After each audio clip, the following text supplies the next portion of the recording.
India, the second largest agro-based economy with year-round crop cultivation, generates a large amount of agricultural waste, including crop residues. In the absence of adequate sustainable management practices, approximate 92 seems a very small number of metric tons of crop waste is burned every year in India, causing excessive particulate matter emission and reporting the emission of CO2 gas in a very large amount.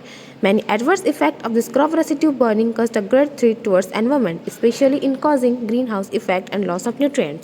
Although farmers burn the residue thinking it may increase soil fertility and will clean the space for next crop, but it causes emission of greenhouse gases leading to air pollution and global warming, loss of minerals from soil causing loss in productivity, loss of biodiversity in agricultural land. So here we are with a solution that we can prepare biochar from the crop residues and by burning the wood in the method of pyrolysis. Biochar is a charcoal-like substance that's made by burning organic material from agricultural and forestry waste, also called biomass, in a controlled process called pyrolysis.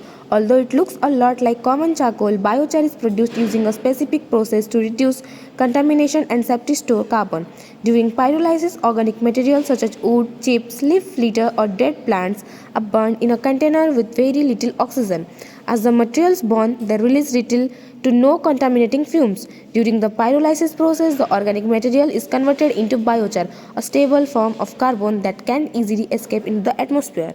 In this study, we hydrothermally synthesized noble BCRNF using urea-loaded biochar with bentonite and polyvinyl alcohol for controlled release of nutrients. When we add urea and NPK fertilizer with polyvinyl alcohol with the biochar, it forms an alternative of BCRNF. BCRNF has faced a lot of issue during this recent era regarding the cost.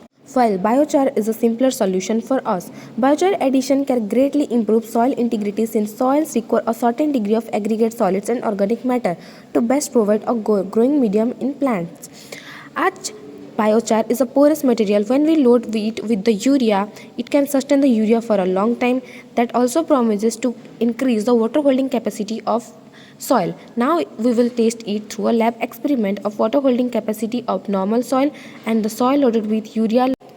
Now we will measure the soil, both the normal soil and the soil loaded with biochar with equal amount. Then by adding this with filter paper and putting this into a funnel, we will add both the type of soil, and then by adding water to it, we will measure the water holding capacity.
It experimentally shows that soil loaded with biochar and urea loaded biochar holds more water. And after the growth of plants for 15 days in both the normal plant and the soil loaded with biochar, we can see that the left side pot shows less growth, that is the only soil, and the right side pot loaded with or added with urea loaded biochar shows the more growth. So experimentally and with our project, we want to show you that loaded with biochar can be more beneficial to us. So we hereby request you to have more research on this topic. Thank you so much.